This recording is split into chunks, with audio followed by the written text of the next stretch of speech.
All right, so we are today talking about DOK, and this is really one of my passions. And then at the same time, like kind of a moment of gloom, like whoever suggested this is like easily, I think was their title, easily create DOK3 and DOK4 assignments for Google Classroom. And I'll explain in a minute why I was kind of like, when DOK is my passion. So let's start with a few things. The first one being is because this was requested to be Google Classroom, I have a Google Classroom for you to join. So if you will join with that code, I put the link in the chat. If you just click on that, you should be able to join it. So that way we can try out a few things, maybe hopefully. So I'll just give you a second to join in there. Okay, cool. I think you're all in, so that part's easy. I'm loving the new link where you can just join with a link, so that's great. Okay, so let's talk about DOK. What is it? This workshop cannot be a workshop about what is DOK just because we are in a limited time. I do have some webinars that we've done before, and I have a bunch of blog posts on DOK, and I have workshop on DOK. And so I will do more things on DOK because, like I said, this is really my passion. And I don't know why I don't have a book on DOK or a book on spreadsheets, which is very weird. So both of those things are going to happen, you know, at some point. But DOK is depth of knowledge. It was created by Dr. Norman Webb, and I would encourage you to go back to the source.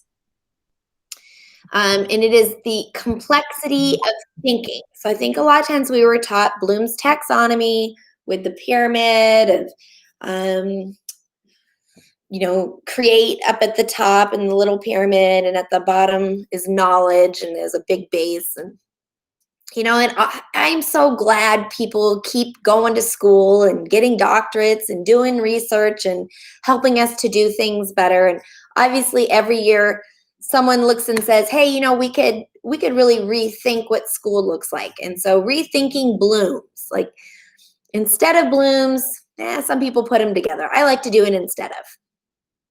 It's really less about creating a list of spelling words, create a poster. It's not about the verbs. Those are all very low critical thinking tasks. DOK is really about how much thinking the student is doing. Thinking is fun and thinking is motivating. Trying to recall and like regurgitate stuff is not fun, and it's anxiety producing.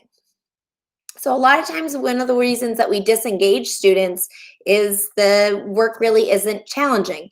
And the other way that we lose students is the work is challenging and we haven't asked them to do challenging things, and they haven't built up the tenacity to stick through it. So as Joe Bowler says, you know, you got to get in the pit. Miss Bowler, so I'm really in the pit. And she likes to quote this in a lot of her presentations. And if you don't know, I think most of you do, I hero worship Joe Bowler. She is a math professor at Stanford and wrote the best book ever, Mathematical Mindsets, and a bunch of other really great books. But productive struggle is really important for math. But a lot of times the kids are like, they just want to get the answer. Well, in an age of calculators, in an age of smartphones, hey, let's just get the answer. When was the War of 1812? Who is the 53rd president? Who cares? Because I can literally just ask the universe and this information will come to me. And so I feel it's like a beautiful time to be alive, that since Google exists, I'm able to rethink what I even ask kids to tell me. What do I want them to regurgitate back in my face? So what I'm teaching right now, and I apologize in advance for all the math examples, but I am a math teacher. That should not mean that anything that I'm talking about is about math. It is not about math. So I'm going to assume that I'm going to say something right now that you're going to respond back with, what you talking about, Willis? Okay, you ready? Right now we are doing the circumscribed angle, and that it is supplementary to the central angle of a circle. Anyone? Did I call that right? That's what I'm hoping for. What you talking, right? And research shows that what we learn for a test, we learn it for the test, and we tend to forget it afterwards. And so this has kind of been the problem with, you know, here's a bunch of vocabulary, memorize it, take a vocab test, take a spelling test, which, by the way, the research also shows that being able to do well on a spelling test doesn't actually correlate to whether or not you're a good speller. Go figure. And that would be because spelling tests are low critical thinking, low DOK. So a lot of the stuff that we do in math and history and English and all of our class is a lot of a DOK 1, to be honest. Follow the directions. If it has an algorithm is DOK 1. If you give them a graphic organizer and you're like, fill in these boxes in the graphic organizer, you're doing the thinking for them. And so that's really the thing that we think about as we get into the DOK is who's doing the thinking here? Do I do the thinking for them and ask them to do it back to me? Or do I help develop them as thinkers? And so my favorite Shelley Burgess quote is, live in DOK 2 and 3. Live in DOK 2 and 3. Visit DOK 1 and 4. And that's a really great statement. I would like to revise that slightly for you. Do all DOK 1 except a little bit. And slowly phase out the DOK 1 until you live in DOK 2 and DOK 3 and visit DOK 1 and 4. You're not going to visit DOK 1 tomorrow. You can't redo all your resources overnight. So I would like to alleviate you of some stress. I was also hired by a school district in New York where every time I would come out and do a presentation for them, the administrator would say, and Alice is here to teach you how to have all your lessons be DOK 4. And every time I would correct him and say, nope. Actually, I'm going to show you no examples of DOK 4. None, not one. Our goal here is not to do DOK 4. You will be doing really good if you do DOK 4 once or twice a year. Okay, so I just want to lower some of the expectations of how you're going to get there and what you need to do. So where the topic is easy ways to do DOK 3 and DOK 4, I do have a quick and dirty DOK 4 that I am going to share with you today. However, that's just not the goal. Let's just say you're not going to do DOK 4, and that's okay. That's okay. So DOK 2 is skill and concept. Now my quick and dirty for DOK is how much figure it out is there? How much figure it out is there? So if I gave you an example, DOK 1, and you did one just like it, even if I changed the numbers, DOK 1. Now, if I gave you a whole lesson on 2 trains, leave the station, find how long it takes for them to get 50 miles apart, right? And you do that problem, that's DOK 1, because I showed you how to do it. And then I say, now let's kick it up a notch. Let's kick it up a notch. What time? Oh, well, then you have to think about this, how to take how long, how far they went or how long it took them and relate that to what time it is. Now, if I gave you an example of that and then you just did what I just showed you, now we're right back to DOK 1. So how much of it is figure it out is my DOK 2. So my DOK 2 still says there's still a right answer. There is still, there's an answer key, but you just didn't fully get all the directions. You had to figure out some of it. That's kind of my DOK 2, quick and dirty. I'm super anti using verbs, but I like a good compare and contrast as my example of DOK 2. If it's a good compare and contrast. So DOK 3 is strategic thinking. And my quick and dirty for DOK 3 is make a claim and justify it with evidence. Make a claim and justify it with evidence. And then if you ask a DOK 3 question, if you think anyone will get it right, it is not a DOK 3 question. There's my other quick and dirty. It's strategic thinking. It's strategizing. They're like, well, I think this. No, based on this evidence, I'm going to think this instead. And a lot of times it's my own evidence. If I'm sitting down doing a math problem, I'm like, well, maybe I would use this formula. No, that didn't work. I'm going to use this one instead. I don't necessarily need a teacher to give me this feedback. A lot of times it's feedback to myself as I'm just kind of brainstorming, like, I'm really not sure how to approach this. Maybe I'll try that. That's the strategic thinking process. So DOK 3 is strategic thinking, and the DOK 4 is not that it's hard. And sometimes people will tell you it's something that takes place over time. It doesn't have to, but often is. And you think about it more as like a summative thing. I think of DOK4, it's complex reasoning. It's not that it's hard, it's complex. It's complex.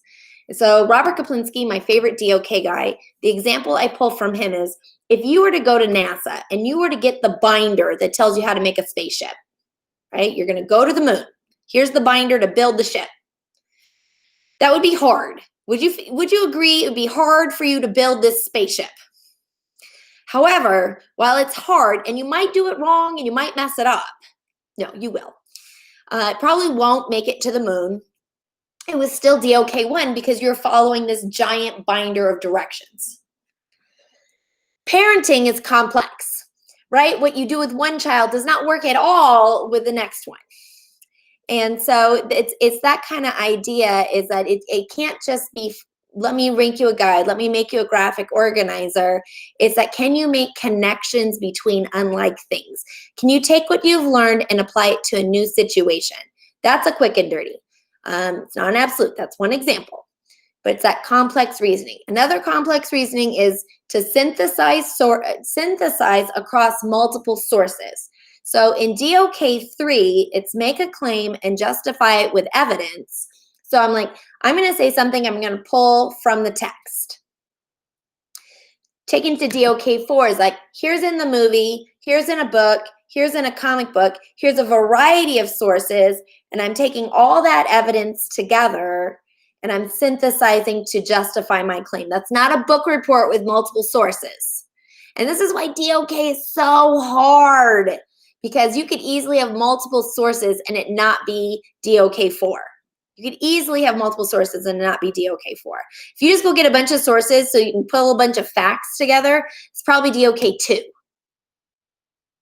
You know, it's that you make those connections and that you're justifying with evidence and maybe even saying like these contradict each other and you're making complex arguments and complex reasoning and it's challenging. So our goal is really not to do DOK4. So I'm gonna just stick on, you know, here is my easy DOK3 and easy DOK4 presentation. Here it is. There you go. It's not easy because if we go into Google Classroom is a box. It is a box. And most of what we put in the box is DOK0 or DOK1. So I've gotten into the habit of every day when I assign to my students, I put in what is the DOK level of the assignment. In fact, I'm gonna somehow accidentally open the dictionary. Let me open up my school account just so I can show you that I do that. I'm not going to screen share until I'm positive I'm not showing any student names.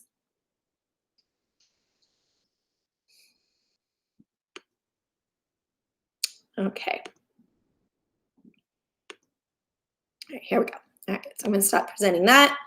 I'm going to present, this is my actual Google Classroom with my actual students, and you'll see that there. I take attendance every day. Every day I take attendance and I say, tell me if you're here. And you see that I label this. Whoa, I didn't want to move it. You can zoom in. It says this is XP5, so 5 points, and DOK 0. This is DOK 0. There is no critical thinking. Copying stuff down, DOK 0. DOK 0. What I put on this meme one, I feel like, yeah. I put down DOK2 because I wanted them to make a meme of Bernie Sanders and then figure out like, okay, this guy made this website that'll put Bernie Sanders anywhere. What do you think are some of the, what needs to happen to put Bernie somewhere in the world? Now there's a big difference between it could be DOK2. What do you think most students will respond with? How would you code a website to put Bernie Sanders anywhere in the world using Google Street View? Most of them will answer IDK, right? I don't know. Super. That's DOK 0. So the DOK is how much thinking the student does. They could be like, I don't know. Let me think about it, and then put up some hypotheses they would be engaging in DOK2 work. Why is this not DOK1? It's not DOK1 because I've never taught them about coding. I've never, right? Whatever answer they come up with, they'll have to think about it and make a hypothesis. Now, I expect that most of it is, I don't know, I just put the guy on there. Okay, that's DOK0. And so Shelly drives me nuts. Shelly Burgess. I love to have a good DOK chat. And she always says, well, I would just have to see how the students interact with it before she's willing to assign it a DOK level. Now, this is what I had my students do yesterday. And you'll see that this is a DOK2 question. I said in the private comments, explain with mathematical communication. Why can there only be one minor arc? And what happens as the points on the circle get further away from each other? And maybe I will go screenshot some of their answers and blur out all their names and share some of these with you some other time. Maybe, I don't know. For the most part, I get a lot of because, and then they'll just say things that have no vocabulary words in them whatsoever, and they just give you a very surface level answer. And so what I do is I respond back to them and say, okay, you know, you've included the vocabulary words, but you haven't used them in context. From the context of your words, I should know that you know what this means and you're not just throwing vocabulary words around. And then what do you know, and a lot of times none of them, they didn't mention any numbers, which is great actually, because if you're having a good mathematical argument, it should not be a specific example. If you're saying, well, this angle is 20 degrees, and if I rotate it and it's now 30 degrees, it went 10 degrees. Well, that's DOK1. That's a specific example. If you can extrapolate that out further to be a more abstract concept, I can get you up to DOK2. So I don't necessarily want them to have numbers if I'm having them abstract the idea, but I do want them to say, okay, well, if I have 2 points and as I pull them farther apart, they eventually will be 180 degrees apart, and that becomes a semicircle, and then I don't have a minor arc and I don't have a major arc. And as I continue to move one of the points and it goes past 180 degrees, well, then the two arcs have to add up to 360, which no one told me that. Right? And they have to reason through this. This is not DOK3. They are explaining this concept. You see, I have to think about it because I didn't tell them. I told them the minor arc had to be less than 180. But now, why is that? So that is one of my quick and dirties, is to get the students to always justify why. Just throw around the word because. Just throw around the word because. It just warms my heart. Makes me glow. So we're here in this Google Classroom, and whatever I put in this assignment, when I create an assignment, I have to ask myself, how much thinking is the student doing? How much thinking is the student doing? So that's where I've really just started to challenge myself. On every single assignment, I write DOK. Okay? So DOK1, do this quizzes. And you know me, I number all my assignments. I'm gonna, dang it. I love quizzes. I use it all of the time. And I don't think that you should feel discouraged from using quizzes. You should use it a lot. Because remember what I said, how are you gonna do this DOK3 and DOK4? Slowly. You're going to start by doing a lot of DOK1 and a little 2, 3, 4, right? I'm going to practice this. And so what I want you to do, your first move, is to offload your DOK1. I want you to offload your DOK1. I don't grade DOK1. I refuse to grade compliance. I refuse to grade DOK1. That's what robots are for. So I'm going to find whatever quizzes that I like. I'm going to assign homework. I'm going to get the link. Now, you can do it straight to Google Classroom. I understand that, but I have to like sync this new class and it'll take too long. So forget that. So for now, I'm just going to add the link in there. Alice, what's your response when when you tell them that they're not going to get points for it? Because my students don't want to do work if they're not getting points. Well, they have to have evidence to justify their grade. So my response is, I don't feel like it's my job to record failure. I feel it's my job to assess what they have learned. And so where are you keeping track of what they are successful at? How do they know what their progress is? And what I've started doing this semester is just doing a level up. So the points are completely irrelevant. They're not their grade. And so I put into an assignment in Google Classroom. Let me create an assignment. And I do something like this. So this is time, 10 minutes, XP 5, DOK 1, do this quizzes, right? And then I'm going to do time. This one's going to be 20 minutes. And this is XP. Maybe that one's 10. This is a DOK 2. And they're going to do this Jamboard exploration thingy. And then I say time, 20 minutes, XP 10, DOK 2, discussion in circles. I don't know. I try to do at least 2 choices on everything. But I vary how much XP it's worth. Actually, let me make this one worth 15 just so I can show you what I'm talking about.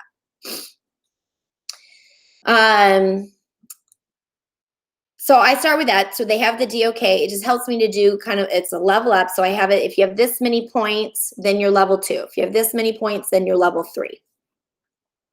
And then I go into alicekeeler.com/GC scoring. Alice, we're just seeing your minor argument. Oh, that's right. Yeah. You guys had to tell me this a long time ago. I didn't switch over to the other account. Let's try this again. Well, I was talking away on mute, so. All right, well, here I am in Google Classroom where I list the time. I think it'll take the XP that I'm willing to give, and that's not points. It's just gamifying. And then I give them at least 2, 3 to 5 tasks. And it was really lovely the other day. I think I had 5 different choices, and I look around the room and everyone's doing something different. Now the quizzes was only worth 5 XP, whereas the other activities were some worth 20.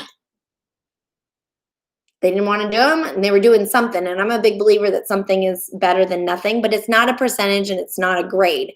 So I actually build my rubrics. I build all my rubrics in a spreadsheet. So this is the quizzes is the first choice, right? And then the second choice was Jamboard thing. And then the third choice was a group project. Right? And so this one was worth 5. This one was 10. And this one was 15. And I'm just showing how I'm putting in my rubric, the different XP levels. And I do meet standard. And then I do placeholder. I do 1 point for placeholder. Sometimes I need to come back and pay attention to it. And then I use 0 actually as excused. Okay, I'll do that. And I'm going to I make it in a spreadsheet. So you can create the rubric right in there, or I choose import for sheets. I always do it from a spreadsheet. It's sitting right here. It's going to bring it in. Okay, I'm going to save. So you see that it says it's out of 34. Why is it out of 34? Oh, I did something wrong. This was supposed to be 5, and I did something wrong. Whatever. Just roll with me on this. So this 34 is not how many points it's worth to me. That they can't get 100% anything because I have choices. So it's just it's the sum of all of the choices, and I'll show you why. This has really been great for me. When I open the assignment, I look at Danielle's work, I'm like, she didn't do the quizzes, so I excuse it. She did the Jamboard. I'm going to give her 1 point as a placeholder because I need to come back and look at that. And she didn't do the group one. So long as the points match how many are possible in the rubric, it'll stick it over there without me typing it. It's so much faster. I'm like, okay. She did the quizzes, so she gets her 5 points. Kim did the Jamboard, and Kristen kind of did the group work, so she approached it.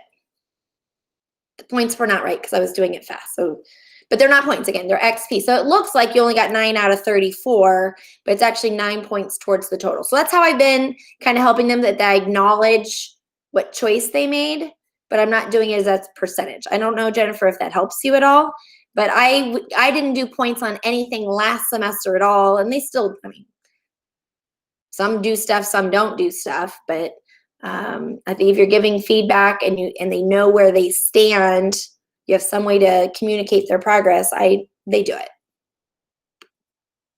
Turn. You want to push back on that, Jennifer? I mean, what you showed is wonderful. It's just overwhelming at this point. Yeah, yes, I agree with that. And that's where my initial statement was, you're going to start by doing all DOK 1 like you have been, and you slowly crowd it out, right? That our goal is to build up to live in DOK 1 and live in DOK 2 and 3 and visit 1 and 4. But I think the same is true for grading reform, is you can't do that overnight either. I've been working on doing my grading differently for 15 years. I hate Power School. That is my nemesis. We can have another conversation on that another time. I never, ever, no matter what, whether or not I'm doing points, I don't put grades in Google Classroom. If you put grades, points on things, they hyper-focus on the score and they ignore your feedback. And I'm trying to get kids to, if I'm going to push them in DOK, I have to have feedback loops. I have to have feedback conversations. So I want to show you what my trick is for that is when when I look at on the rubric where you do that placeholder, a lot of times that placeholder is, I've given you feedback, you need to respond. Or I'll have one of the rubric things that says, you need to respond. And I just put some things in there for a placeholder score. But so I'm going to create an assignment.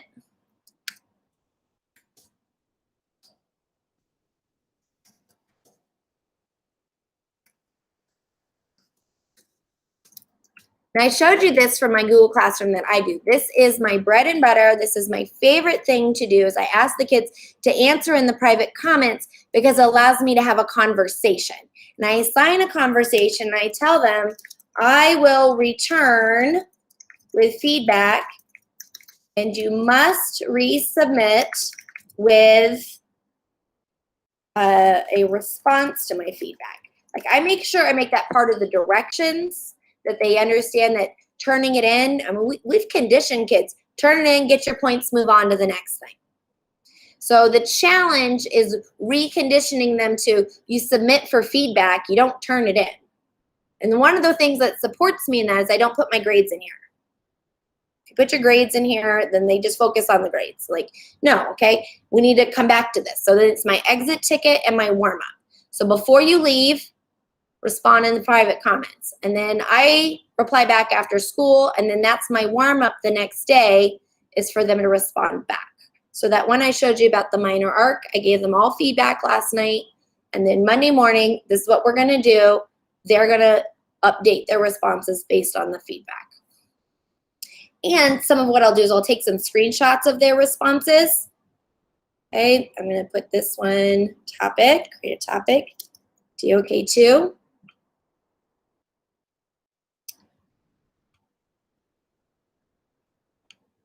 And then what I'll do, so I'll create an assignment, and then I create a Google Slides.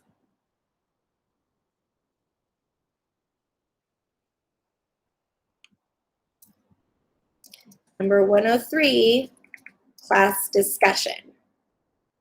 Discussions and sharing of ideas, thinking through things, challenging each other, that's not DOK 1. So to me, this is an easy way to increase the critical thinking, not necessarily at 3 and 4. So I'm going to add this into my assignment, not students can view, but rather students can edit. And giving them the chance to share their ideas. You know, time, probably all 50 minutes. So I might seed that Google Slides with some of their responses that I got, and we talk about how could this response be better. Now, of course, they don't have the kids' names on it, but I go grab some of the responses from the previous one.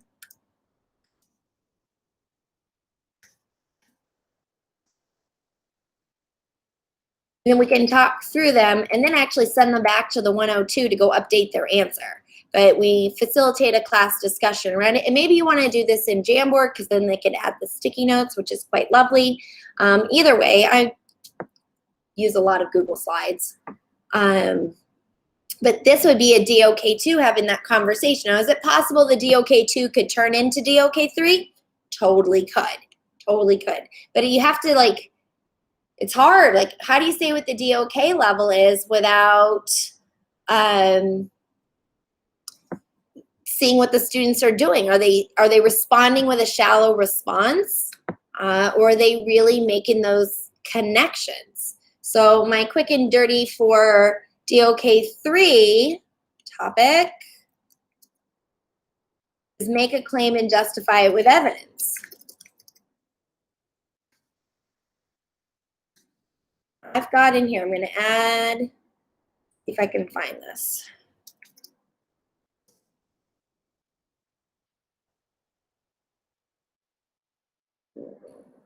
Come on, come up. And this is, there we go. Here it is. I'm going to make you a copy. So I want them to make a claim, elaborate on the claim. I'm going to assign this to you.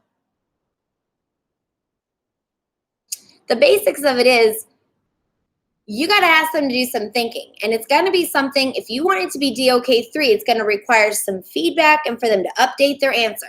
Where are they updating their answer? If they're not updating their answer anywhere, you're probably not hitting DOK3. So what they do is they watch this clip from The Office. And then the question is, the prompt is, was Dwight's fire drill simulation effective? Now, if I just ask kids that, they're going to answer yes or no. They're going to answer at a DOK1 level.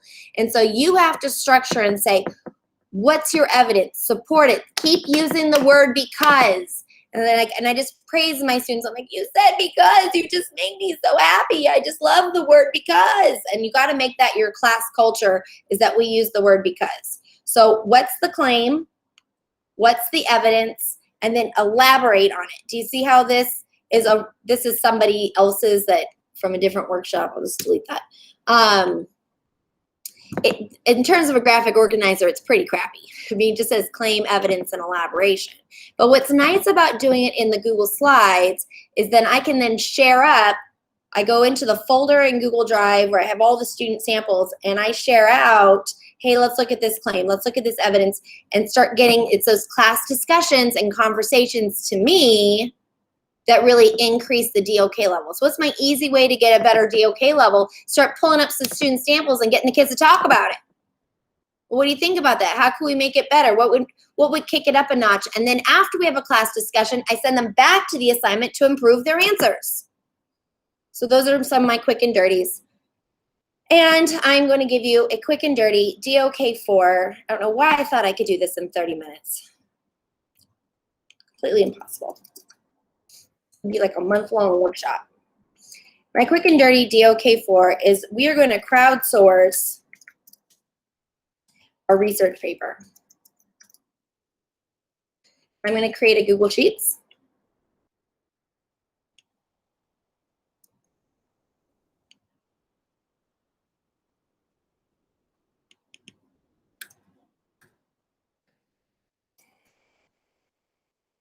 So for DOK4, one of the quick and dirties is synthesizes across multiple sources. Synthesize across multiple sources.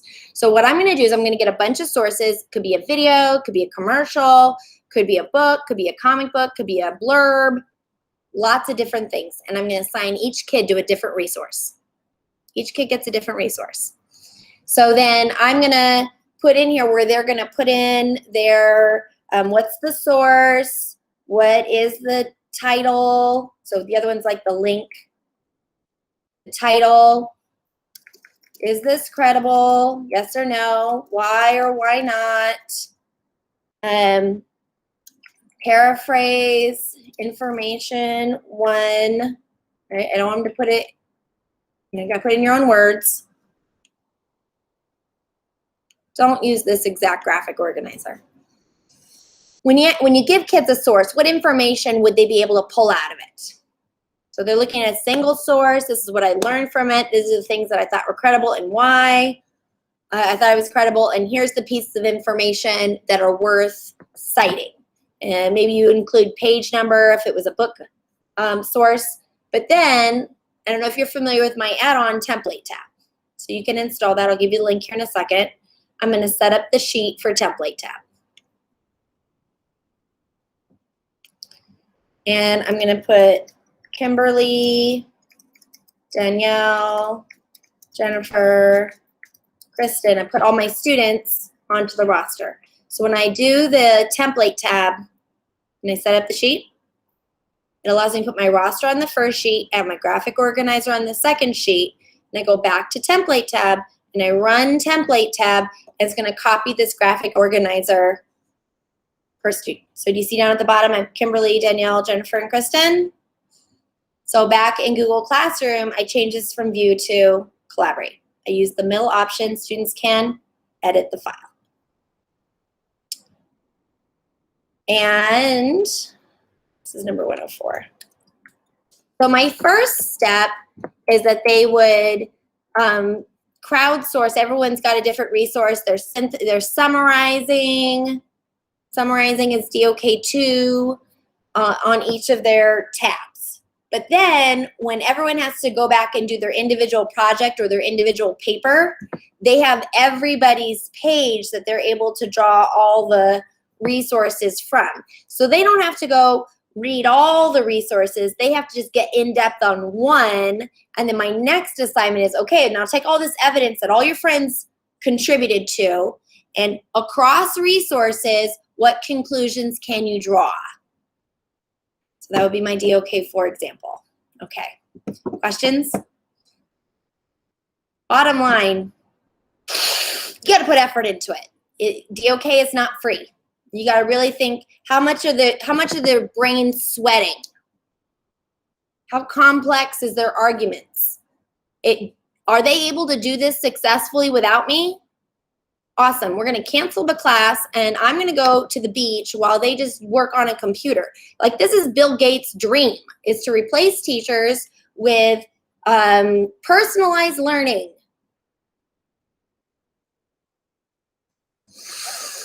Does anyone know any of these personalized learning, robot, don't need a teacher things that you think are high quality? Anyone? Anyone? No, it's all DOK1. Who cares? With no context. There's nothing personal about it. If you're into soccer, it doesn't necessarily have soccer questions, right? It's like, it doesn't know who you are, it doesn't know what your life circumstances is. You found yourself homeless and you need somebody to, or you're on an IEP and you need someone to care about you and to modify your assignments. Personalized learning doesn't let you personalize. Go figure that one out.